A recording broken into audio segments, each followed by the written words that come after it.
Brews and Banner Podcast. Banner Podcast. Brews and Banner Podcast.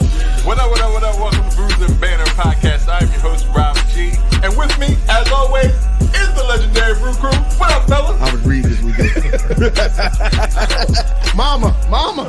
Nah, it doesn't taste like dirt. My name is Lou Belgium, ladies and gentlemen. I'm wondering, does Delaware have an actual culture? This is the podcast that we talk about beer, but we also talk about a lot of things that's happening in the world, politics, movies, anything really that comes to our mind while we're here sampling these brews. Grab a drink and pull up a chair. Ooh, we love you, Brews and Banter Podcast. The boy off right now. All the girls that's here for the true come put hands on a DJ booth, then wind your waist to the big man sound, and I get too stiff cause I think too round. Good God, make me lift up your gown, but your face so sweet, wanna spin you around. If I call the gang, I'll bring you around.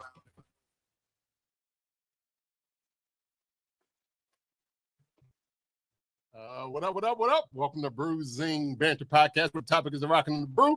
Well, happy to few. I'm your host, Rob G. With me, as always, the Legendary Brew Crew. What's going on? why you start laughing? What happened? Oh, because I turned up last week. It was terrible. Yeah, it was bad. We had to restart and everything. Now the second take, I still messed up on the second take. Yeah, that's true. That's true. But we don't edit, so we just kept it going. Rob had a stroke. It was something. Hold on. 1 second. Can you guys hear me? Yeah. That's crazy. All right, I'm back. Oh, that's Not that I ever left. Yeah. The mute on my mic does not work. Oh shit! Nice.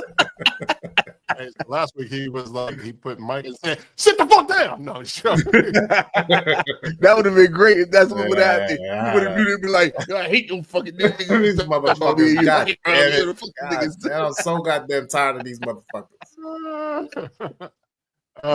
This is episode 298 of Brewsing Banter Podcast. If this is your first time joining us, welcome to the show. We are glad you can join us for this wonderful evening or day, or whenever you're listening or watching. If you are returning bruiser or bruisette, hello. Welcome back. Welcome back, guys. Thank you for joining us once again. We have a great episode for you this afternoon, this morning, this evening. And we have two wonderful guests. We have two wonderful guests, not just one, but two. But together they form a powerful Voltron. I don't know where I was going with that. Voltron. Yeah, Voltron is 5. It's only 2 of them. Whatever you was doing, just stop it. Just stop it. Cagney and Lacey, Laverne and Shirley. Yeah, so many duets you could name. I was thinking about Lois Lane and Superman. You could have done anything. There you go. Batman and Batwoman. Right, something. Is that a thing? Is there a Batwoman? Yeah, there's a Batwoman. Yeah, you could have Bonnie and Clyde or something. I don't know. Yeah, something better than not that bullshit. Voltron. Hey. It'll be Voltron when the two. We'll make 5 when they get on here. I guess that's maybe where you was going. That's where I was going. There it is. There it is. Way to bring it right back. You're welcome. Well, we do have Dom and Nicole Draper here on the podcast, better known as the internationally award-winning Voiceover Couple. So I'm gonna bring them into the podcast. Welcome, guys. Welcome. What's going on, y'all? Thanks for having us. Appreciate it. Yes, thanks for coming on. You sure this is all about beer and brews? Because I swear Rob probably smoking or something. Nah, listen. I can't even giggling. I can't see his eyes. Might be, maybe. Yeah, right. You might be right, Dom. You might be right. You on the side. Rob stays smoking. Hey, well, the odd thing, I can never see my eyes. That's exactly I stay low. How y'all doing, man? Thanks for having us. Thank you for coming on. We appreciate y'all. You're here. Before we get into everything, we always like to know what everybody is drinking on. So, what are we drinking today? And we always start with our guests. So, Nicole, what are you drinking today? Honestly, I have no clue. But I know it's good and it's fruity. Yeah. And I put a little fruit. Well, my husband put a little fruit roll up in it. So you ever do that with your wine? It's fruit. What kind Wine of and fruit roll up. So what it is? It's called Bota box. It's actually box wine, but it's like it's like one of the it's a really good wine. It's not like cheap box wine, but it comes in a box. You get like 3 bottles in one box. Hold on, you get there's levels to box wine nowadays. So yeah, you got the old box wine that everybody talks about, but now they have like the regular the good wine. They actually put in a box if you want to bring it for like a party, right? So it's like instead of getting 1 bottle, it's like 3 bottles in a box, and it has a little spigot and everything. Yeah, but it's actually really good. It's one of my favorite red wines for sure. Okay, does it only come in box form? No, it comes in bottle form, but they, it's more popular in box form, I guess. Gotcha. Okay, cool. What we talking about, the fruit roll up though? Like what has the fruit roll up? Yeah. So really, what it is, it's called a fruit strip that we get from Aldi. It's like it's an organic fruit strip, and it just I think the one she has is like some type of berry, but it's actually all fruit. And it just I put it. She likes fruitier stuff, so I put a little bit, makes it a little bit less. Make it a little sweeter and stuff. Does it dissolve? Yeah. So by the time you get to the end of it, you got like a little bit of fruit roll up that you can throw back. All right. Cheers to that. I like that. That's something new every day. I would have never thought. Bota box. BOTA.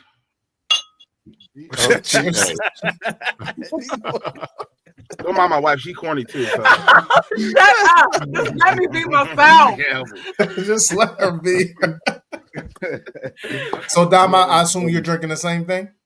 Yeah, I am today. I don't have any. I went through my beer last couple of days, so it's I usually drink probably like Dogfish Light or what's it called? Or 60 Minute stuff like that. Seltzers.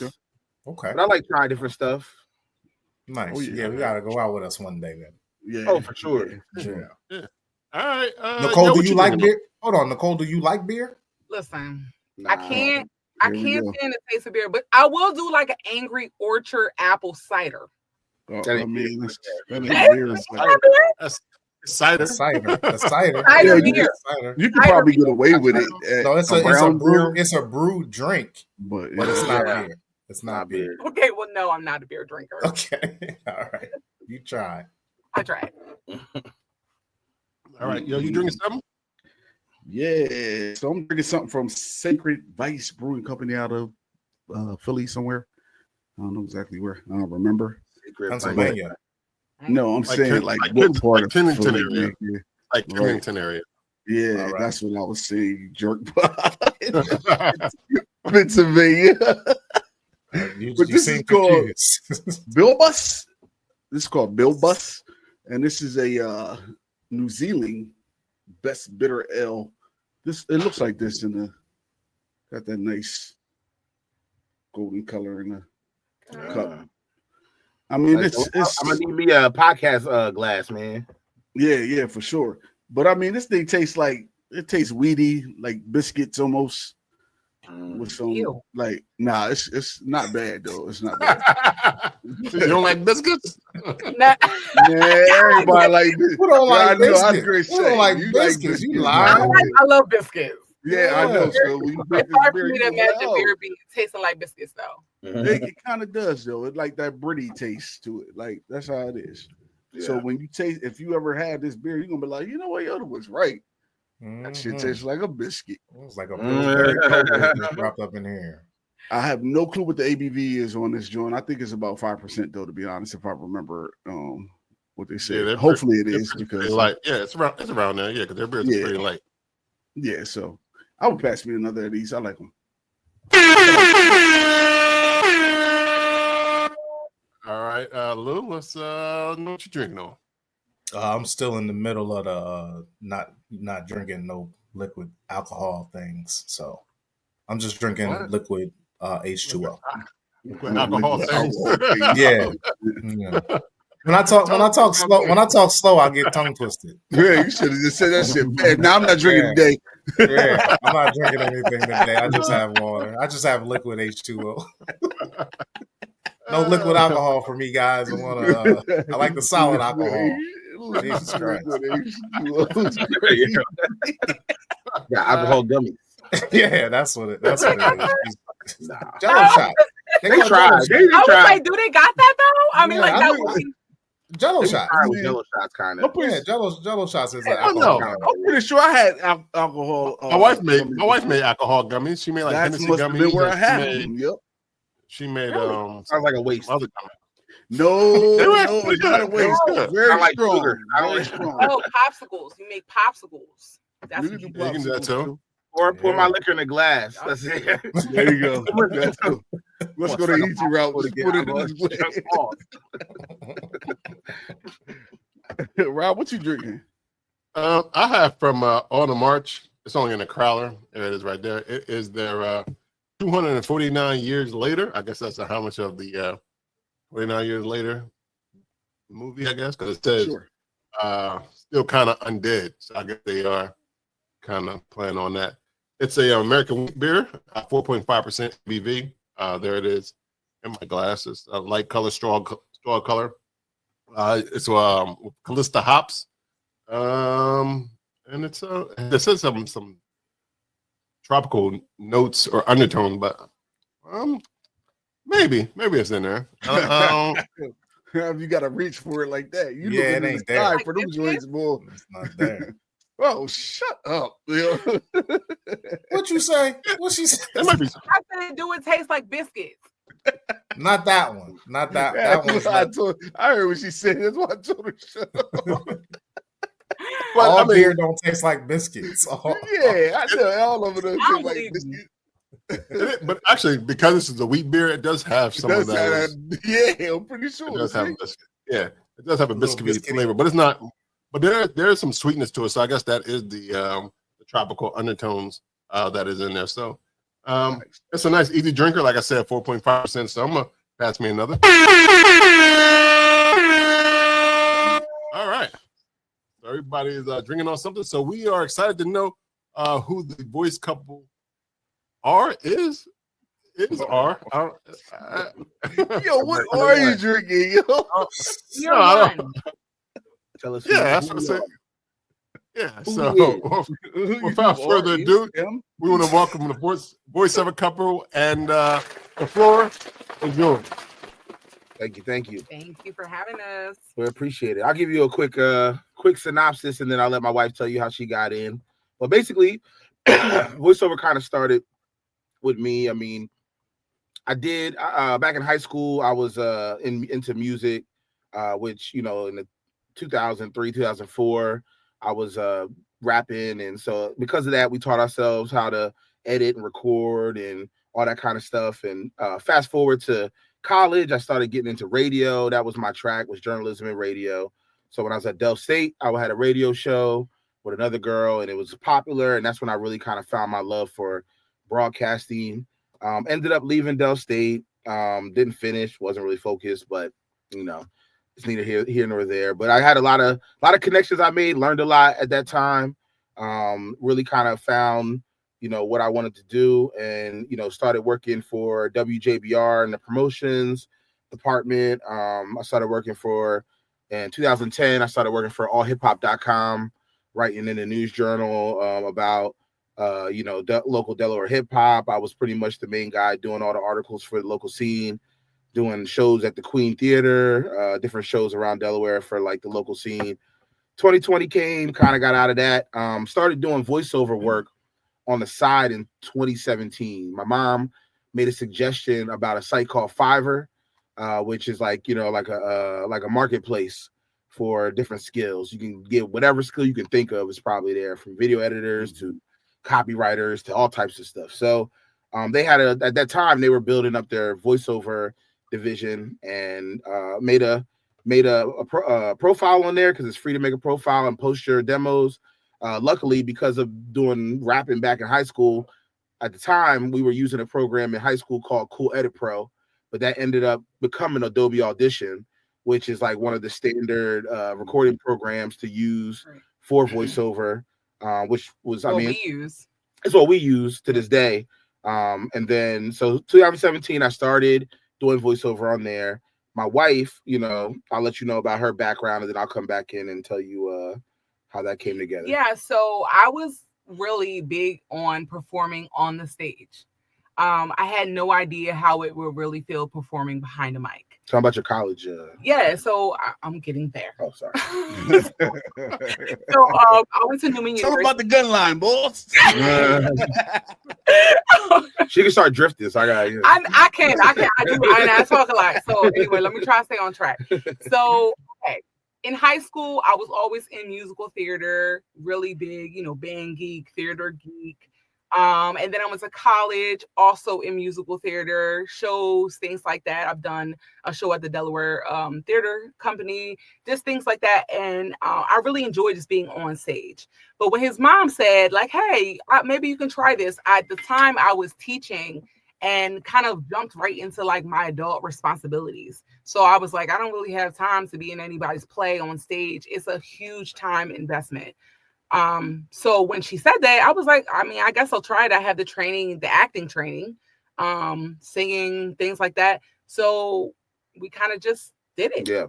So from that point, it was just kind of teaching her, how to edit, how to edit audio. I was editing her stuff for a while, but she just already naturally had a voice because when she was literally education major, but a musical theater minor in college. So I started dating her while she was at Newman, and I was going to see all her plays. So by the time we started doing all that, it kind of just was natural for her with the acting side, and I had the broadcast technical side down. And I knew how to do the voiceover stuff, and because I had already just been into the broadcast and radio side. So we started that 2017, 2020 pandemic came. At the time, I was working for my dad's company, which was telecom company, running cable and fiber optics, stuff like that. I've been working for him for a while. And then that kind of shut down because of the pandemic. We had our kid like literally a week before everything shut down. Literally. Like March 8th, he was born in 2020. I think it was like the 10th. No, it was like the week later, everything shut down. But yeah, so that happened. So that kind of gave me time off to kind of sit and get, instead of just doing it as a side job, just get the website going, try to get things more, solidified. And we saw business pick up a lot during the pandemic on Fiverr. I think we got to the point when by the time the pandemic was winding down, or by the time, the business I was working for ended up being sold to a bigger business. And so they offered me a contract to come work for them with benefits and everything. And really it was my wife that was like, and I said, baby, I believe that you. I mean, she did. She gave me the battery to full time. You know what I mean? She was like the one. She was like, I think at that time we were making in voiceover at that time between the two of us on Fiverr, we were probably making maybe like 40,000 a year, which was not far from what I was making doing telecom. I think I would have been made, had I took the contract, I probably would have been made closer to like 50 or 60 with benefits. But I think at the time, with my wife working for the school system, she having the benefits, she just said, hey, we can see that it's a viable thing. We're making enough doing it to be close to what you were making. You should, stay home. I kind of turned into a stay-at-home dad, with the kid coming, and then just build the business. And over the last, we've been, this year was our 5th year full-time, 5th year for me. My wife is currently full-time now, but she's been holding down the benefits for the last 3-4 years so I could build it. And I think now we've, in the last couple of years, we've cleared 6 figures together as a business. So it's a blessing, man. I really can't, it's very humbling. I'm not a big braggy person. I understand where the blessings come from. So I'm just humble to be here. I mean, anything can happen to my voice, to me at any time. So I don't take none of it for granted. And I'm grateful to my wife for seeing my vision and also pushing me not to, as a man, you think like, I'm going to work this 40-hour week job and do the voiceover stuff on the side, but really like with my kid coming and everything like that, that probably wouldn't have been the best option to really grow it to where it could be. So, shout out to her for really for giving me that opportunity to be home. And I believed in his vision that he would take our family to the next level. And I had to just, it was crazy because I always wanted to be a stay-at-home mom. Like I never wanted to work. And that didn't happen for me. And I made that sacrifice for my family because I believed in my man's vision. I really believed that he could take us far. He has. He's delivered on that promise. And it's getting better and better. The funny thing is, I think my wife wanted to be stay-at-home theory in theory, but she kept getting degrees. So I'm like, you got a master's now. You want to be a stay-at-home mom? That's crazy. You know what I mean? Like, keep getting degrees. I want to be a stay-at-home mom with all these degrees. That's what I want to do. Right? You know what I mean? Like, I'm gonna stay at home and sleep on my degrees. That's what I'm doing. Right. Personal Can't help it. She like to be busy, so you know she too ambitious, you know, to really be sitting at home with it. You know, I think in theory she thought that's what she wants to do, but that's not even really her personality. You know, It's true. Yeah, I don't see her doing that. Now, do you remember your first? I guess is it gig? Oh, I mean, yeah, I remember my first gig. My first gig was for a radio station in Grand Rapids, Michigan. Super low paying. I mean, at that time, I was just happy to hear myself. But it was a Bone Thugs and Harmony concert, and some radio station, some real small radio station out there, hired me to do a promo for $15. Okay. They got you off of Fiverr? Nah, it was on Fiverr. Yep. Okay. Yep. Fiverr basically is like you post your demos. I knew how to edit audio, so I just found some stock music. I found some like what do you call them? Test scripts online for different voiceover genres like commercial and other things, and I just basically did them and put music behind them and created my own demos and posted them. So I guess having that background already was helpful. You know, a lot of people who get into voiceover or have the voice for it, the biggest learning curve is always audio editing, because if you can't edit audio, you can't put an audition in.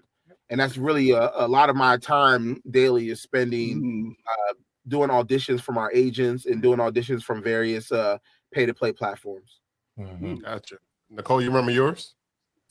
What was my first one? That's tough. You want to hear? Okay, I got one better for you. It was so, 100. My craziest, I'm gonna give you my craziest voiceover request. So there I was.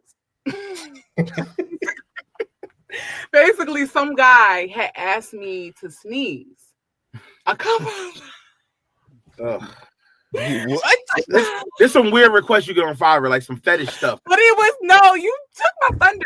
Like I couldn't figure out like it was like some type of fetish that he had, and I was like, he just wants me to sneeze, a couple times, different ways, and it turned out to not really be that. Yeah, it was some weird, man. It was some weird. That was it was weird. Did you fulfill the? Did I do it? Yeah.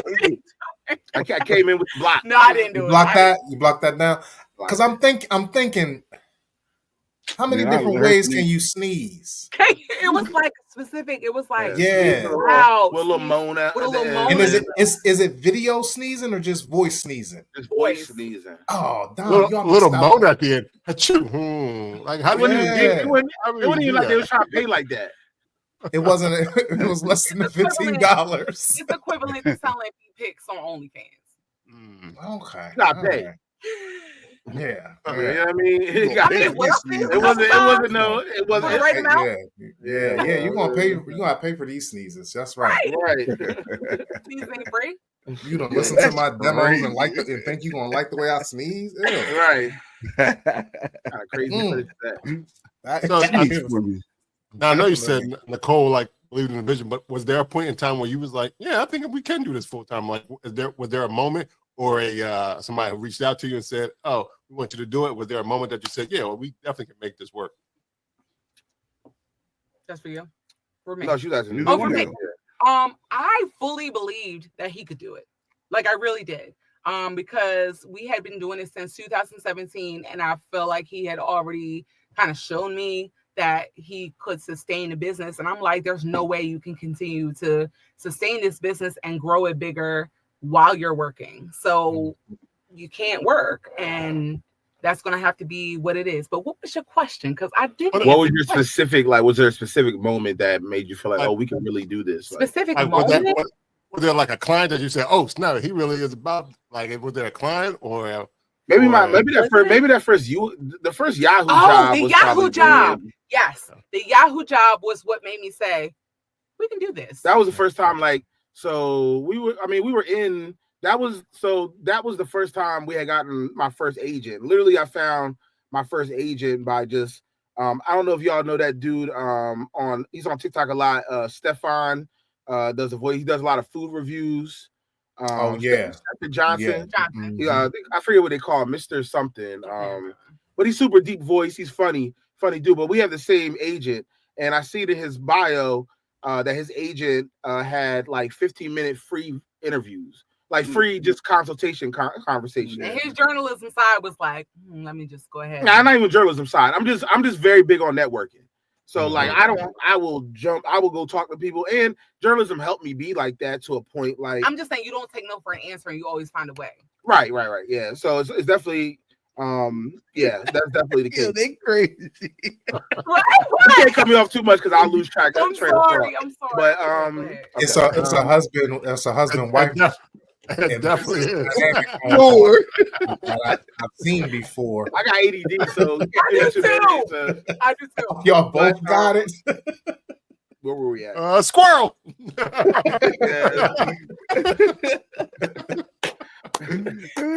All right, so what were we talking about? But yeah, Yahoo, the agent. Oh yeah, Okay.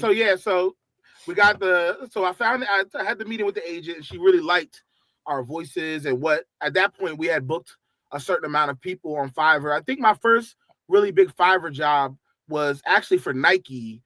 It was a company in Brazil was doing what's called a case study, and so it's not like a commercial necessarily, but it's one of these videos that they create with Nike to go to a festival like the Cannes Film Festival, and there's marketing festivals that these creative companies go to every year to get awards. So like there's the Clio Awards, there's the one that's in France, Cannes, France every year. They always they do these worldwide creative festivals where they use brands like Burger King and these big brands to showcase their abilities. And so I did one for Nike through Fiverr, which was a big deal at the time. And then the Yahoo Sports book one was the first one it was literally the first job that I booked with that agent, and it was $10,000 for about maybe like an hour or two's worth of work. And so I quit all my jobs just off that 10,000. I'd be like, "Yep, you ain't working no more." 10 stacks. Well, I think that was the first time it was like, wow, oh shit. This is possible. Even if I get 10 stacks every month, what? I'll take that. Yeah, I agree. And it's not like that all the time. That's probably a higher paying job for a one-off job. And the way voiceover works, just a little bit of background is there's the finances are broken down by labor time, like whether they want a live session where you're on like on Zoom or you're live with a director or doing the job, or you can do something like I forgot what I was saying.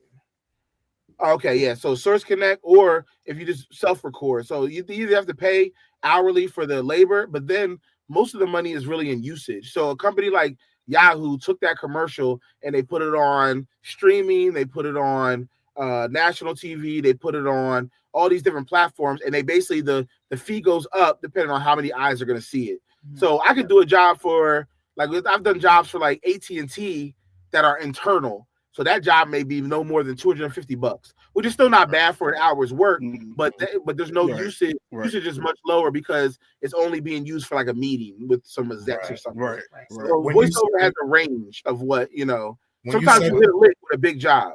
Right. Yeah. When you said that, Dom, like it goes to Yahoo, different platforms and things like that, and the usage, does that make your pay go up as it? Yeah.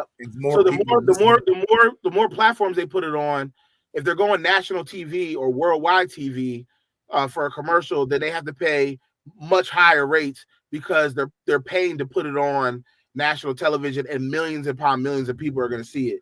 So what they're getting from it, they have to pay you more because of what they're going to get from it. You know what I mean? So is that you making this or setting it up that way, or is that the companies that have it set up that way? It all depends. So, I mean, literally, we do everything from big companies to mom and pop businesses. So sometimes we have to dictate what the usage is or let even people know about it because they don't even know that's a thing. But the big companies, they're the ones that a lot of times set their budget. Like we have a budget for this. Okay. They'll say we'll get a something in from our agent, and it'll say, you know, Burger King. This is when the audition is due. This is the rate, and this is what, you know. And the rates, sometimes the rates can fluctuate. Sometimes companies are low, and the agent will say, "Hey, this is kind of a low on the lower scale of a normal paying job. It's up to you if you want to audition." But there are industry standard rates called the GVAA guide. Well, we use that. Yeah, we use that site to help to kind of drive how much we feel like we're worth. There are times, and there were times, and still are, where we have to walk away and say, "Whoa, that is super low paying. We know what we're worth. We're gonna pass." Yeah, sometimes it depends. Like, you know, if it's a job that they want to put it everywhere, but they don't want to pay for it, then, you know, you have to be careful, just like any business, entertainment business, what contracts you sign, especially in perpetuity stuff, and the AI situation is a whole other conversation. So there's a lot of things you got to look out for. So let me give you a really super quick example. I did a commercial for Eucora, which is a yeast infection medicine for women. And so I did a commercial, and I literally randomly, my mother-in-law hears it on the TV, and she's like, "I think that's your voice." I had no idea, because I had done that job so long ago. And sometimes we don't always get to see the fruits of our labor. We don't always get to see the end result or final product. But she said it was my voice. I went to see it, and sure enough, it was me. They decided to pull it because he challenged them on the usage rate.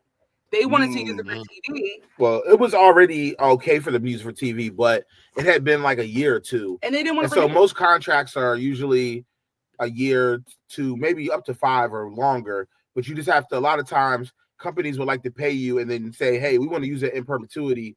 And forever. That's not, you know what I mean? Really, like, for instance, if I did a job with Amazon for like last year for back to school, and it was just an audio that popped up on like Spotify or popped up on like different audio stuff. So they used that for back to school, and then the next year they came back and just paid me again for the usage. I didn't have to do any more work, but they wanted to renew the contract because too, right?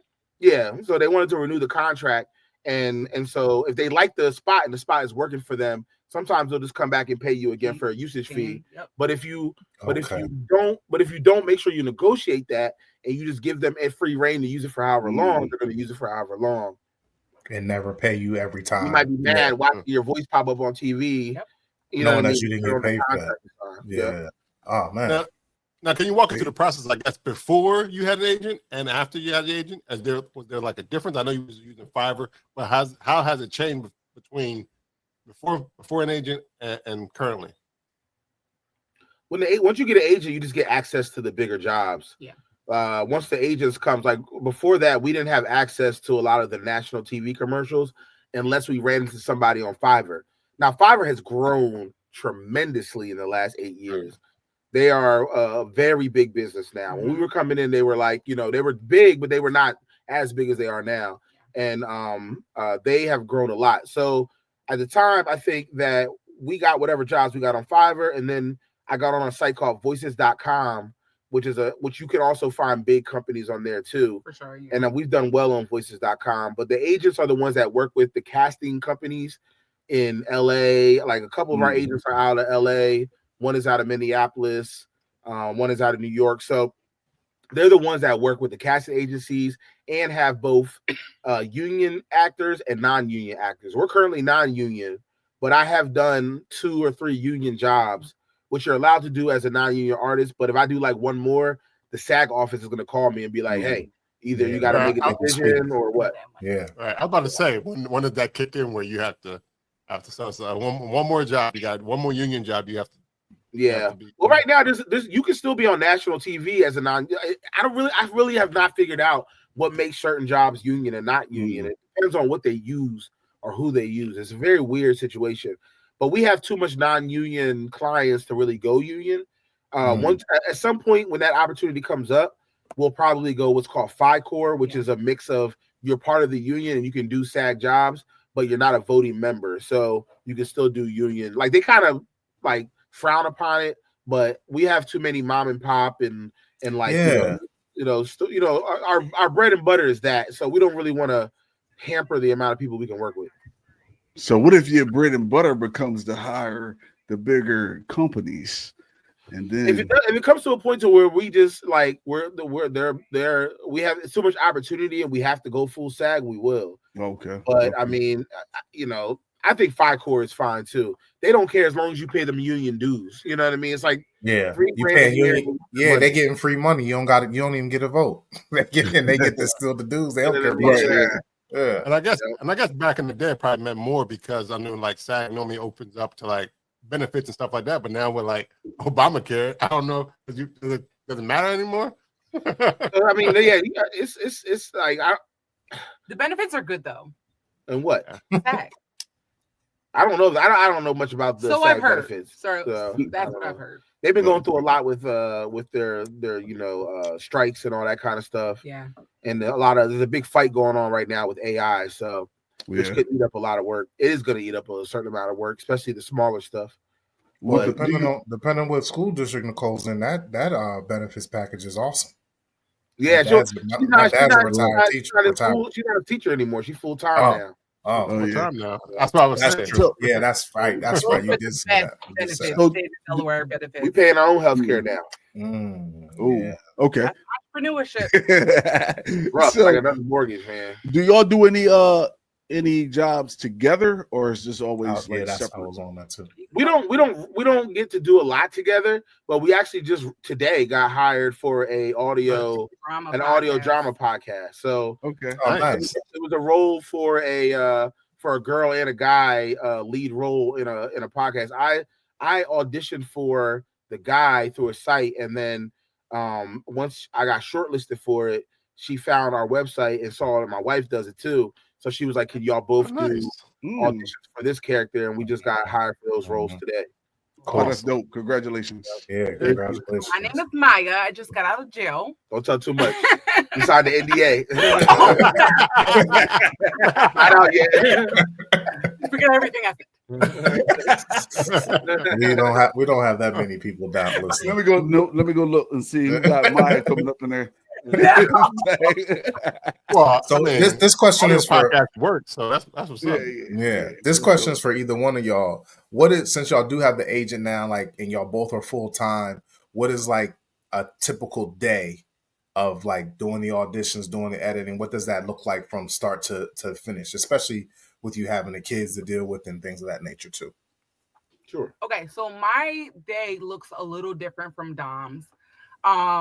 I'm recovering from a mental breakdown that I had, hospitalization, things like that. So he wants me to kind of take it easy. So I'm kind of easing back into voiceover. So my day looks like get up, take the kids to school, go to the hack. That's our gym. Go swimming, do something for myself, self-care, eat breakfast, take my meds. And then I get started with my day, auditions. If they come in, first priority auditions, like if they're jobs due, that are due. jobs or jobs that are due, jobs that I've already booked that are due, do those first, and then auditions that I have from my agent and auditions from the pay-to-play platforms, and that's pretty much like my day. Yeah, and that same. With me, I kind of run the the day-to-day operations between I kind of manage both sides of our business right now. So like, I see everything that comes in, even if they're requesting Nicole, I'll respond. I usually get up, get breakfast ready for the kids. Then once they go off to school, I usually come up and start out with emails, returning emails, auditions that come in early in the morning that are due, any work that is due. And then normally from there, it's either auditioning or doing trying to work with our social media or trying to plan for just we're right now we've been in a big push for local business because we have been taking time to kind of get the clients up that we want to do for the big stuff, but we have been doing a push to let people know, even in the Delaware area, small business owners, that we can customize packages for small business owners. Sometimes Especially they Delaware. see us. We love Delaware. Yeah, sometimes they see us and they be like, oh, they're working for Google and Amazon. So like it seems like it could be way out of price range, but it's not. we actually have made packages just for small businesses and are starting to meet with different businesses like bars and I'm pretty much been reaching out, sending out email campaigns and things like that, and just getting on the. I want to start just making sure that we can garner that local business so that it just keeps things moving. And while because it's nice, the big stuff is good, but it's like sometimes you can have those dry spells. You're doing a lot of auditioning, but you're not booking necessarily. And with voiceover, you can't worry too much about it. You either just have to audition and send it because you're going against a pool of a bunch of other VOs. So you could kill an audition and do great, but it's just not the voice or the sound that the company looks for. So it's just good not to get discouraged. Just keep your head down and keep auditioning, and what's for you is going to be for you. But yeah, that's kind of what my day looks like, doing, between the regular stuff that has to be done, but then normally seeing how we can move it to the next level, how we can, getting out there, shaking hands and making, I'm a very much so a personal connect person.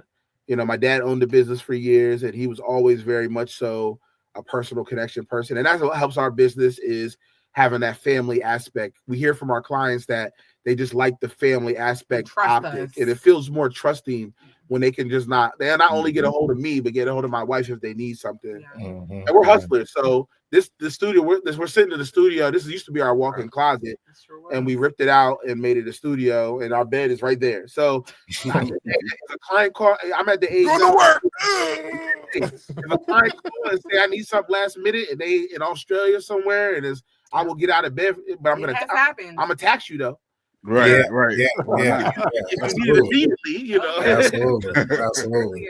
Yo, so when you guys, like you were saying, it may not be the voice they're looking for, like, or when you sign up for these auditions and stuff, do they tell you prior, like what kind of sound they're looking for? Yeah, so the audition, every time we get something from our agent, it comes with like description, specs. It'll come with what they're looking for. Sometimes even down to ethnicity. It'll be like, we want an African-American female or male between these ages. We want, sometimes they'll say open ethnicity. Like, it all depends where the creative company's vision is. Sometimes they know exactly what they're looking for. Sometimes they're putting the audition out there just to see. They don't really know where they're going with it yet. They want to hear white voice. They want to hear Latino voice. They want to hear all the voices they can find until they find the right one.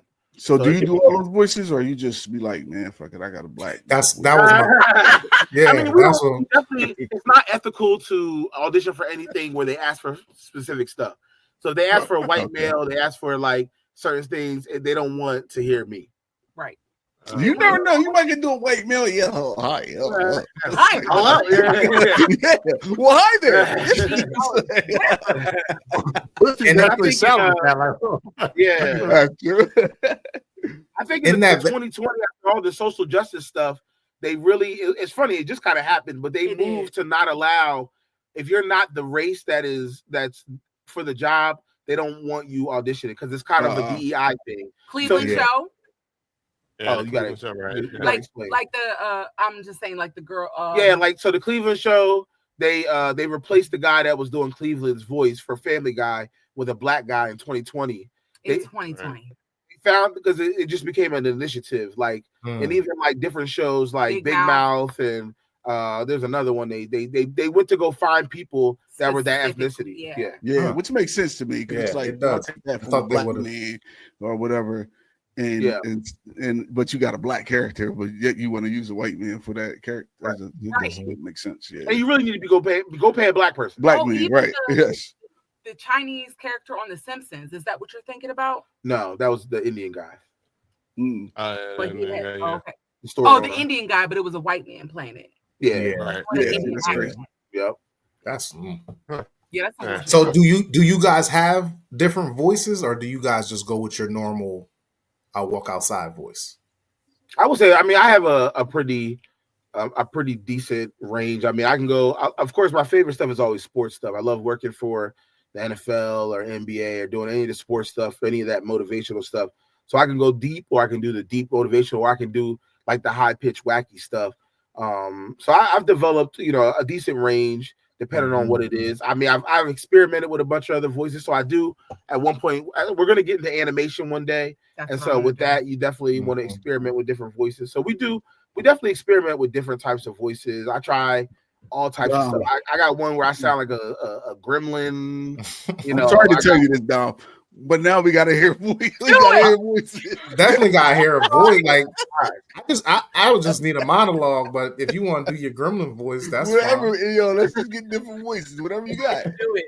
I think the one I have was like 222. Like I just do stupid stuff like that. But you know what's crazy? That's my birthday, by the way, 222. Yeah, that's my birthday.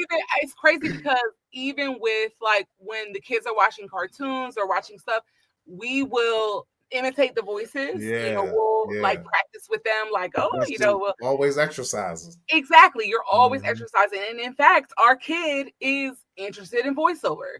He booked a SAG job before me. Wow. He booked a demo test spot with Nissan last year, and that was his first. He was 4. First voiceover. Nice. Which is why we also do while we spend time doing free voiceover stuff for kids in the hood, and we're gonna be working with the Eastside Charter STEM Lab, and we're going to cross cultural theater. Yeah, Christian culture. Cultural Go ahead. Christina Cultural Arts Center. No. Oh, not the one on Market Street. It's called Cross Cultural Christian Theater in Philly. I don't know if y'all know Aaron Bass. Who? Aaron Bass. So he's like the CEO of Eastside Charter. He's like one of the main guys that like has helped build up Riverside and really lead the initiative down there. But he has the Eastside Charter STEM Lab, and his mom is a well-known educator in Philly. And so she has a long time theater school for kids out there. Yeah.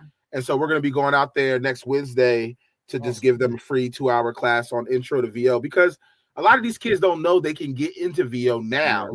And a lot of these kids in the hood are already recording. They know they want to be music artists. They know how to do all that stuff. And so YouTubers. YouTubers. So they're very technically advanced on what they want to do.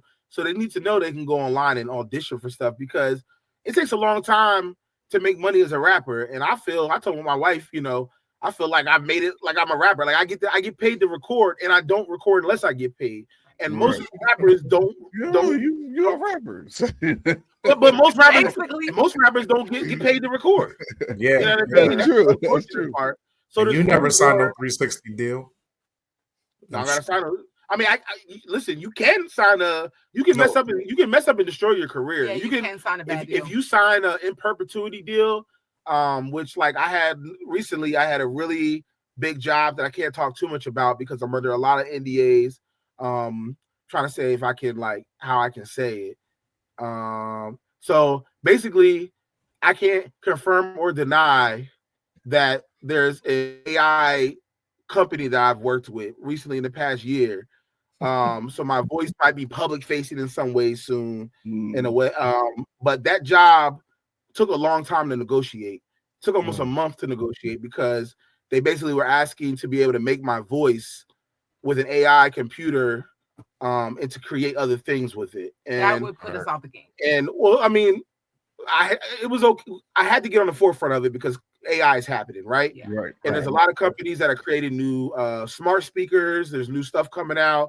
They're becoming more conversational. And that was along the lines of the job I was doing. And it's a well-known big company. So when they first contacted me and found me to do this job, what they offered me was like more money than probably I had seen in one job, but I knew that they were going to use this for a long time. And they were asking for in perpetuity. Forever. They were asking to be able to also not only use my voice for this product, but they wanted to be able to use my voice and go create ads with it. Yeah, see, Apple do be tripping like that, Dom. A lot of them be tripping. That is crazy like that. Hey, I'm an ex-journalist, nigga. You can't get that over me. Apple do be tripping. Shit like that, man. So the funny part is, I had to walk away at least 3 or 4 times from the conversation and say, listen, I'm not willing to take any less than this, and it has to be on a yearly basis, which was scary. Which is very scary. I was like, oh my God, I hope he doesn't lose it. This is the biggest client ever. But that's also where I really appreciate, growing up watching my dad navigate being in white spaces, or being in, you know, being that my dad was from the hood, but created a business and where he had to deal with, you know, big people with way more money than him. He always held himself in a way like he deserved to be in that room. Yeah. And so you have to be like you that. Can't go in there thinking like, oh, I'm just so happy to be here. Yeah. You know what I mean? Because they're going to use that. Act like you've been there before. Right. Or just like respectfully, let's say, hey, you know, I appreciate the opportunity, but, you know, I'm going to have to decline that because it's just not. If I give away something in perpetuity, I literally can destroy my business and not be able to work again. You know what I mean? There's like, always a way that you can deny the client of services and just say like, unfortunately, your pay rate does not align with the industry standards. Yeah. Have you? I feel like the same way they can turn you down, you can turn them down, man. I mean, yeah, you a business too, right? Everything don't work for you. Everything don't work for them. Have you guys ever done an in perpetuity deal? I mean, the only thing you can really call in perpetuity is like for mom and pop businesses. If you're just posting it on your social media and you're not like paying for ad boosting or anything, then there's no licensing fee. I'll just pay. It'd be like for instance, you guys say do something for your podcast, and I do like a promo for your podcast for IG. It'd be like $150, and there's not going to be much more than that because unless you're boosting it or trying to like put it more other places, most likely you're just trying to show it to your followers, right? So if somebody's not boosting it or putting it on TV, if the cost is much less, and then you know it's not the same. So yeah. So why do they try to get you to do it in perpetuity if it doesn't even work? Because just like any entertainment business, they're gonna try to take advantage. Absolutely. Anytime they I was just about to say we have a friend who, you know, like the TikTok voice. Like the voice, the generated voice that you can like type in. Oh yeah. Speaks to text. She's going swimming today. Like, you know, has that voice. We know the person who is that voice. And unfortunately, it was a nasty legal battle because they used her voice without asking. Well, it wasn't even, really? I mean, so the girl she's also part of our same agent. This girl named Bev. Yeah, Bev Standing. If you look her up. She did a voice for a Chinese company back in the day that owned TikTok. Or no, there was a different Chinese company, an AI company way back before AI has been a thing. Yep. And what happened was TikTok ended up buying this Chinese company. So when they accumulated all their assets, her voice was part of that. So they just went and used it for TikTok. But when she realized it, she was able to sue for like, I mean, it was an undisclosed amount of money, but I'll tell you this, we went to, I think it was me this year, but I went to Voiceover Atlanta in 2023, right? And she was there, and we had a whole little like dinner with our agent crew, and she paid for everything. All of a sudden, she just everything's paid for, right? Yeah. You know what I mean? So she got money. She got big time money. TikTok money. She did the job with the Chinese company. She never agreed to be able to do the job for TikTok, even though they had bought this company. The contract didn't transfer over. So she because I was thinking about that when you were saying about the mom and pop spots. I'm like, what if that becomes a non-mom and pop spot and they're using it for like. Well, in the contract, I usually always put you can use it and post it on your social media for as long as you want. But if you go to boost it or you go to add it to TV or you become bigger, then you got to come back and renegotiate. The more eyes, the more money. Amazon, you be like, damn, because that started out as mom and pop too. So, two questions. Well, two questions. Then we can wrap it up. Is there a client that you got that you were super excited that you can talk about that's not under NDA, is there a dream client like hey, I wish we like you saw some of the work they've done, you be like, yeah, I want to be part of that as well. I guess for me, what's my favorite? So what's the first part? Favorite job, like oh my god, I can't believe I'm doing work for them. Favorite job. Definitely the most recent AI situation is like that's a big one because this is the one job and it's a blessing that's going to literally give me a salary for the foreseeable future to like really help my wife recover, for us not to be living contract to contract. So that's a big thing. I think for me, my biggest favorite job It's probably the NFL stuff I've been doing recently for the Zone. You love that. I love doing sports. Anything sports. If I can do stuff for my favorite teams, I would love to. I recently been in contact with. I know this is gonna be tough. I'm a Cowboys fan. It's not tough for me. It ain't tough for me, baby. Is it tough for you? Is it tough for you? I'm a Cowboys fan. It's not tough for me. Is it tough for you? I know y'all doing well. You see my hat? You see my shirt? I know that's what I'm saying. But I've been in contact with some of their creative team. So that's cool. I'm hoping something works out with them and I can do something for them. Yeah. Outside of that, I'm a big Philly everything else fan. I'm a big Phillies fan, and I would love to do anything for the Phillies or the Flyers or the Sixers, especially. I'm a season ticket holder with the Blue Coats, so I'm trying to do some stuff with them. Hopefully we can, get some stuff worked out there. So, what if the Eagles came through though? I would definitely do something for the Eagles. I literally asked him this. Money is green. It's so are the birds. And also, my dad is a big Eagles fan. He wasn't when I was growing up, which is why I blame him for letting him make the choices I made. Yes, absolutely his fault. But he's a big Eagles fan now, and so I would do it just out of him being proud. Mm-hmm. You know what I mean? I'm not as much as I love football, and I'm a very big Cowboys fan. I'm also just a realist. I played football, so I'm happy for my dad. I was rooting for the Eagles. Mm-hmm. You know what I mean? Because I just want to see my friends happy more than. And Jerry Jones ain't give me nothing to be happy about.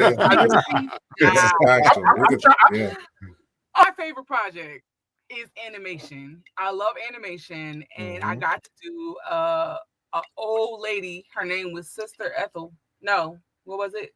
Yeah, Ethel. Yeah, I think so. Okay, and I got to do this real hey baby, this old voice, and it just was so fun to see my voice to the character. Once it was, I bet. Yeah.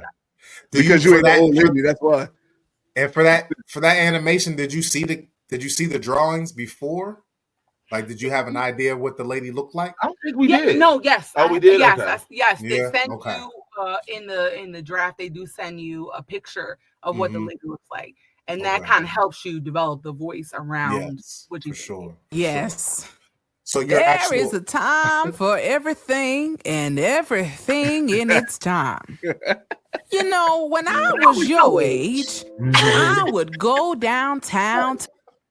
That's good. Yo. That's good. That's good. I'm sitting here playing with the settings. I'm like, I wonder if I can send him this video. That was cool. Yo, that's good though. It's my favorite. I have a dream to be working for a DreamWorks or a Pixar or Disney or whatever as an animated character, very specifically a bird, because I love birds. Me too. Okay. Right, and I want to be a bird. Let me fly. Yeah, let her fly. Let her fly. Be a bird. They're gonna be like, you can do this bird, but just to let you know, it has no wings. Oh man, that's a struggle bird. Be a bird with no wings. Struggle bird. The funny part is black people, they want you to be something. They want you to be super ghetto. I know. That's the issue too. So a bird with no wings is definitely ghetto. Yeah. What is that? That's hooded. That's an ostrich, ain't it? Yeah, bird. I was gonna say ostrich. They got little wings, but they don't fly. Yeah, they got That's little. True. They don't fly. Yeah. They got birds got wings. They don't fly. All birds. It's not a bird without wings, right? An ostrich is a bird. They got wings. What? She's been out of teaching for a while, y'all. So what did she drink? She used to be our educator. She's educating children. It was just wine. It was that fruit strip and that wine. Box of wine with fruit roll-ups. I soaked the fruit strip in Everclear real quick. Like the old days. Oh man! Now, do y'all do all your work in the studio, or do you have to sometimes go on location? Most of it is all done in the studio so far, but that could happen. I mean, the only time I've had to do something out of the studio is if we're on vacation and a job comes in. I was in Chicago doing something one time and a job came through, so I had to book a studio in the area. And sometimes if the job pays enough, I'm going to book a studio. I'm not going to let it slide past. So I was able to find a studio that had open space and get the job done. Okay. All right. Any more questions? No, I have plenty more questions. I got a story. Yeah. I love stories. Oh, well, she got a story. We'll take with that. Well, and with that. My husband hates it. Why don't look like that? Oh man. Let me tell my story. Can I tell my story? Sure. Okay. So, are y'all familiar with Starry Soda? It's the rebranded 7-Up. Yes. Okay. So, I got an audition. You know, I took the audition. I got shortlisted for it. I'm like, great, this is awesome. I did the session. I did the session where I laid down the voice and the commercials, the spots. They were hyping me up. They were like, you about to be the voice of Starry Soda, all of that. My husband went out and bought me some Starry Soda and some flowers, like, congratulations. The next day they called back and said, oh, we decided to go a different direction. Oh, I'm sorry. That happens. We don't drink Starry Soda around here. Yeah, we definitely don't. We don't even drink Pepsi products. Fuck them. Strictly Pepsi. Yeah, so that was a bummer. I found out later that Keke Palmer. I was about to say, didn't they get celebrity? I was about to say, didn't they use a big time celebrity? So they had to get So they had to get a celebrity to beat you then. So actually, right, that's what I was going to say. The specific spot he was going for, they actually decided to use no voiceover. Keke ended up being on there, but so that can happen. Sometimes the creative agency will do a whole thing and then they'll submit it to the client, like an actual Starry Soda or whoever owns the Pepsi will be like. They were so happy though with it. Babe, they will decide to say sorry. You know, we just decided to go to scratch the project. You know what I mean? That literally just happened to me. I was literally booked for a new Burger King spot. And it was me and another guy. They had me do multiple sessions. Even told me, "Oh, you booked it, blah blah blah," and then came back and said they went another direction. So it's actually the newest one. So whatever Burger King you spots, if you see a Burger King spot about a brisket Whopper, that's the one I was supposed to be my voice. You can't watch. You can't drink Starry Soda. You can't watch the brisket commercial. But yeah, at the end of the day, I think we joking. I understand the business. I'm one of those people. That's like, that's where our dynamic in marriage comes. Is like, I don't get too excited about nothing until the ink is dry. You know what I mean? That's just my personality. Like, I can have something on the table and my wife be like, "Oh my God," and I'll just be like, you know what I mean? Like, For those two, that Burger King spot and that Starry spot, did y'all get paid anything? I got paid for the session. Yep. So you do get paid. You do get paid for that when you get that far. Okay. Yep. Okay. But the big fee is the usage. Yes, when you actually get it put out. But you do get paid for. They have to pay you for your labor at least. Yeah. Okay. So after you book the audition, once the audition and they call you back for the short list, that's when you start getting some type of fees for your work. If you do a session, after the audition, they say we want to do a session with you guys. Then they have to pay you per hour on the session. Yeah. Okay. Yep. But I don't know if y'all want to see. You want me to add another video? I can add. You want me to show you the NFL one? Yeah, of course. Might as well. I got videos here, so might as well spruce it up with some. So I'll give you this one. Dun, dun, dun, dun, dun, dun. Game Pass. Watch every game from every team in the league, all with the authentic American broadcast, plus Red Zone every Sunday. Sign up now at thezone.com/NFL. I've heard that so many times, yo. That's you? That's you? That's you? you? On the Joe Budden one. You heard about how many times have I heard him talking? Yo, I was great. Yo, that's crazy because one, I mean, now I can say I know the person who did that, but that's crazy. There we go. It's crazy from Delaware too. And he's from Delaware. And we don't always get to see the end result. So it's like, y'all don't even know until it comes on TV or it comes on the radio. Exactly. Sometimes we have to hit our agent up and be like, "Can you make sure you send us the finished product?" Right? Yeah. If they can find it, and if the client sends it to them. Yeah, because you said you was in a yeast infection commercial that you ain't even know about. They definitely ain't call you and tell you that. Yeah. But what about line 2? It's the peace of mind I've been looking for. Really? No, that's crazy though. Just for that line. Oh, Jesus. It's funny to. Here we go. You think Atlanta's point guard is good for 20 tonight? No question. You hear he got name dropped on that new song. He feeling himself for sure. Ever since that track drop, he been on fire. The hook literally says his name 8 times in a row. He might go for 30. With that much hype, I'd lock it in. But that's just me. Pick more, pick less. It's that easy. Cash in on your sports fandom with Prize Picks. You saw that one too? If you see, I can't find it right now, but there was one with Joe Budden and Drewski, and I'm at the end of that one. Oh, too. yeah. That one comes on a lot of Yeah, now I just want to hear your voice. I think your voice is playing now. I know these commercials. Now I know your voiceover voice for sure. Now, your voiceover voice is not your interview voice. At all. Have you guys met? Nah, it's much different for sure. Yeah, for sure. Go ahead, Yoda. Have y'all met the person that does the movies? At all? You know that voice. Oh, yeah, so actually, voice. I do know a couple of them guys. The cool thing about VO is that we can connect. The community is real cool. Like everybody's real inclusive. Everybody's very helpful. Nice. That's so cool. like even some of our like mentors are like guys that are like Emmy Award winning voiceover artists.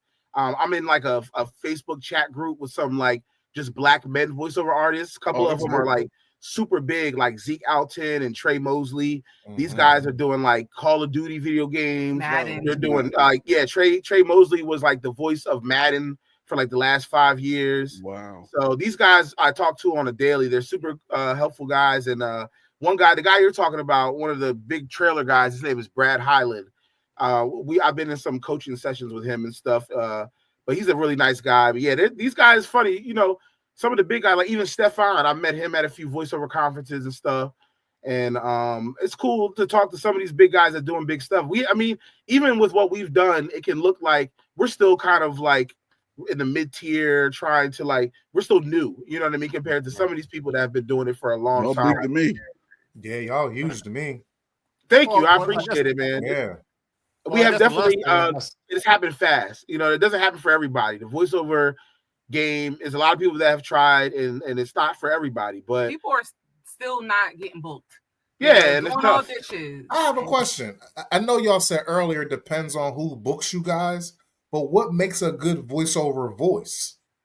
Like, honestly, it's coachability. The thing that's helped me is like when I'm in session with directors, is being able to, it don't matter how it sounds to you, it matters how they want you to sound. Yep. So it can sound, I could do your script, and to me, I could think I killed it.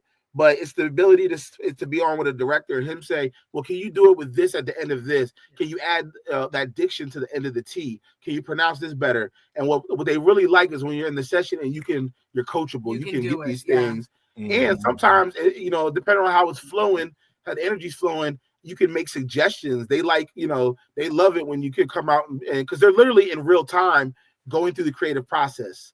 They're trying to get as much so they can figure out what they want to do later. Sometimes they record a ton and copy and cut it down to very little, right? So if I can say, hey, I have an idea. Does this sound good? They're like, oh yes, please. I love you know that. what I mean? The creative freedom that they give some people. And you make yourself valuable to them too. Absolutely. Yeah. Makes sense. So I guess the one piece of I was going to ask this question, but so the one piece of advice you would give somebody who wanted to start doing voiceover is coachability. Like you should have coachability, be coachable. And I mean, if you don't have any background in like speaking or broadcasting or anything like that, just get coaching. There's a lot of coaching out there. Yep. There's a ton of voiceover coaching. I mean, voiceover itself has exploded. So a lot of people are trying it. There's a lot of people like, us. We do consultation sessions with people that want to find out how to get into voiceover. So we can't guarantee success, but we can go show you how we got in, and we can show you how you can get started online. What you need. This is what you need to I do. I do got another question. I know y'all said y'all gotta go, but it's okay. We having a good time. We way past time, man, but we having a good time. I told you, dog. I'm an energy guy. I can keep talking. You know what I mean? Yeah. Energy good. With either one of y'all, if the opportunity came, would you guys take the opportunity to become like that person for a specific company, just for like get hired by a company to like maybe be do you mean like exclusively, or do you mean exclusively, like or maybe even just like be the person that hires the voiceovers at this point because y'all know so much and y'all learning so much? Would y'all be that person? Like their creative director came up? if a role came up and it wasn't going to take a lot of time away from what's going on currently, like if they just needed me as a creative consultant, or they just wanted me to be able to vet or direct, or you know what I mean, I would definitely consider any type of position like that for sure. Now we're talking exclusive voiceover to only one company, and I doubt that unless it was like some astronomical amount of money. The AI situation that I'm currently in, part of that contract is me being exclusive to them for certain things. So I'm not allowed now to work in about 3 categories of voiceover, which is vehicles, digital consumer products, and something else. I'm not allowed to do any work in but they're paying me for that. To stay out of those lanes. So that's actually, I mean, that's a great deal because you're just paying me not to work. Like, pretty much. Just 3 areas. So that's, I mean, and there's still 3 areas. Yeah. There's some stuff I had to pass up because of it. But I mean, I can still do the main stuff commercial. I can still do food and sports and a lot of other most other stuff. I just can't work in vehicles and certain things. They're probably going to use my voice for certain stuff. Yeah, right. Okay. They don't want to be in competition. So I said to assume, like with AI, like you mentioned, I guess it's here, it's coming, and it'll be around forever. I guess you're more like, hey, I gotta just face it head on and then just keep moving. Yeah, I mean, there's AI. This is the time when AI jobs are coming up, and you got to watch who you're working with because everybody's offering money. Because it's a race right now. It's a race to make the best AI this or the best AI speaker, the best AI this. It's a race, so they're throwing money around. But you just got to be careful who you work with. But the opportunity came up. It was something that would give us, would just set my family up for a while, and I negotiated what was comfortable for us. And now I just didn't want to see it pass by in 2 years when all those jobs are taken. And this job was just really like an historic kind of situation. Like it really, out of all the jobs I've done, this is the one I probably sat in my car and got emotional over because it was like, man, like I'm gonna be the voice of this. Like my kids can, you know what I mean? I can also free up my time a little bit more. I can, help, I can do better self-care stuff, make it to the gym more. I can spend more time with my kids. You know what I mean? It just work with youth like we want to do. Yeah, and it's something that give. Like we really have a heart for wanting to just pass this information on. That's the biggest thing. Is like I feel blessed to be able to do this. I feel blessed to be able to make money with my voice. So why would I not give back? Like why would I not expose it to other kids? And one of the biggest things we teach in these classes with kids is not even just how to become a voiceover artist. It's how to listen to advertisements as more than a consumer. Like instead of just listening to how they want you to feel when you hear that McDonald's commercial and you're hungry and you say, Mom, I want some McDonald's. Listen to the music they're playing. Listen to the tone of the voiceover. Understand that they're manipulating you no matter what. So understand that they're manipulating you no matter what. And we want these kids to really like not just be blind consumers, because a lot of Black people just spend money and they're blind consumers and they're pulled each way by marketing. Right. So we want to make people more not only just understand what a voiceover is and open your mind up to, wow, I could do that. We also want you to be better at not being manipulated by companies. But also with that, we want kids to also know, hey, you got to learn how to read if you want to be a voice actor. And me as a literacy specialist or former literacy specialist and classroom teacher, it's important to me. That was my favorite time of the day where I got to read to children and model fluency and porosity and expression and all those things we want them to learn. So that really is the foundation of voiceover, to be able to say, read books and read text in expression and different voices and things like that. And I used to do that with my class without them knowing, hey, I'm kind of training you for this. Right. I like that. I like that. All right. Any more questions for? Yes, one more question. One more question. When the lady and the man in the subway is talking about mind the gap, are they yearly contracts or is that in perpetuity deals? What do you mean? Like the people in the subway over the speaker system that are always. The lady had to sue. Oh, I mean, mind the gap. Please, you mean like the ones that just be like letting you know what's happening, like train A is arriving? Yes, yes. So that it all depends on the contract. I mean, I've seen those come in, like you know. Your voice was in the airport. Yeah. Well, I did a airport commercial for the naming of the airport, but those jobs have come up. Like I think I did something for a museum before where it was like a museum exhibit. You know what I mean? Where you like one of those, but normally those contracts probably have a certain amount of years on them. Yeah. I mean, something like that, they might pay for a larger amount of years because they're not going to like redo it very often, or they might pay for in perpetuity. But that's okay to take in perpetuity because it's not like an advertisement.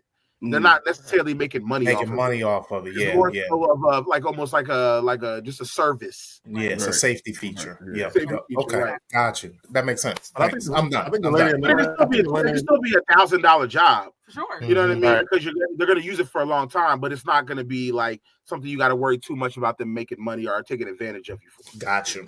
I mean, there are times where you have to make a decision to say, I know this job is paying low, but it's a passion of mine, or I'm invested in it, and I want to do it because I want to hone my craft and get better. Like, for example, I did a video game session, and it was so fun, but it was so long for low pay. But I wanted to do that, and I could add that to my portfolio now that I'm on a video game. Yeah, it all depends on the risk reward. Sometimes you can do something for low paying, but the job, maybe it's a startup video game and they're not super big. You know what I mean? But it's an opportunity for you to get into video games and have a actual higher job there that'll help you maybe open other doors. So it's all about understanding, opportunity and risk. Or you doing the YouTube channel. So, that's another. I didn't talk about that, but yeah. So, like when I'm looking at the AI stuff, like VO, for example, just as an example, a lot of people use that to create AI videos, right? So these people voices, first of all, I don't know where they create, like when you put in prompts and it creates this person is weird to me, first of all. But like, where are these voices coming? So these voices are coming from voiceover people? Most likely all AI stuff is trained by a human voice. So whether they took clips, it could be as like, for instance, the job I did that I can't talk too much about was, I don't know, 20 hours of recording. Like it was a lot. I literally had to take 2 or 3 weeks and record 2 to 3 hour sessions in the studio with the director making me say certain phrases over and over and over because they're training a computer to sound as natural as possible. Right. Yeah, so I auditioned for something and it was just like, hi, my name is Nicole. I'm your assistant. How can I help you today? Right. You know what and I they mean? want and nowadays they don't want it to sound too Yo, Laura AI. Yo, Nicole is AI. Yo, check her, bro. Oh man. Your wife is fake. She is fake. That's gonna happen one day. You mark my words. People gonna have AI boyfriends and girlfriends and stuff like that. I believe it. Do y'all use any smart speakers? Yeah, we do. Use any what? Do y'all use smart speakers? Oh yeah. Okay. Which ones y'all use? I got Echo. I forgot what the one is that I got. What's he? You're on one? Can't talk about it, brother. Oh, so that's what's up. Yeah, what the fuck? Connected, nigga. So if your Bluetooth is connected. So I'll ask Nicole this question. Nicole, if you happen to be like Siri, right? Would you want them to call you Nicole? I activated my phone. Sorry. Would I want what?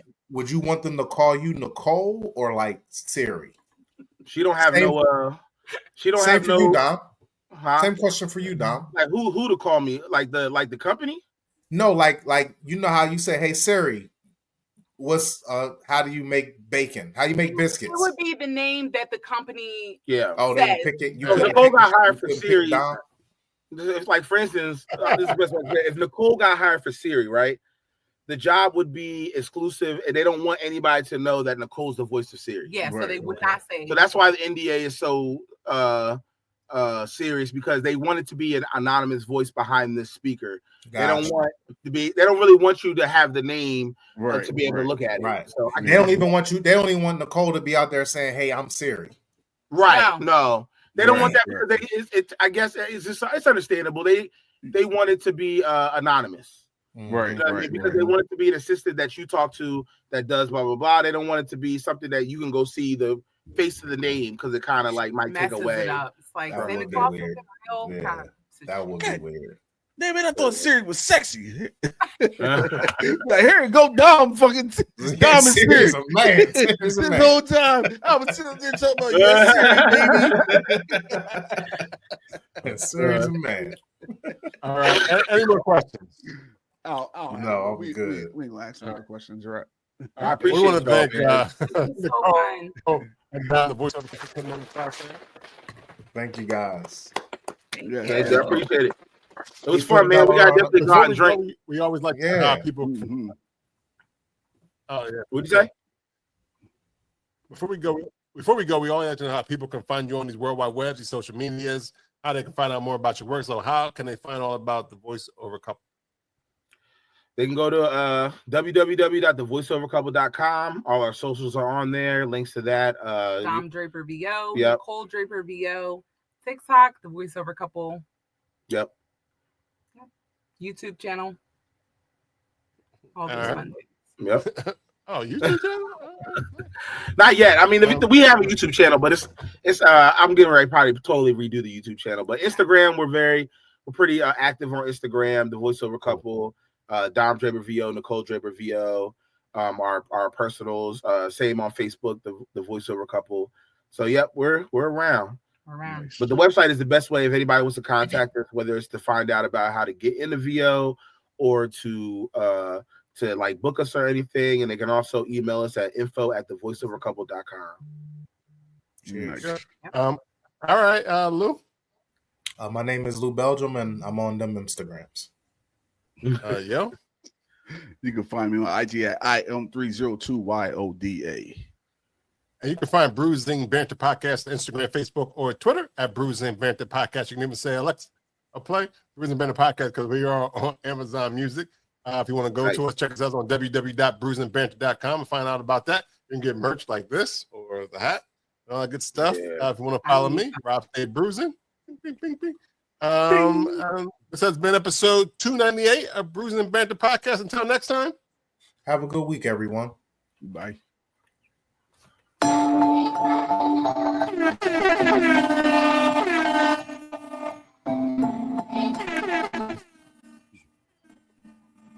Such a trend be wildin' with it. That on my kids like boy, yeah, and I got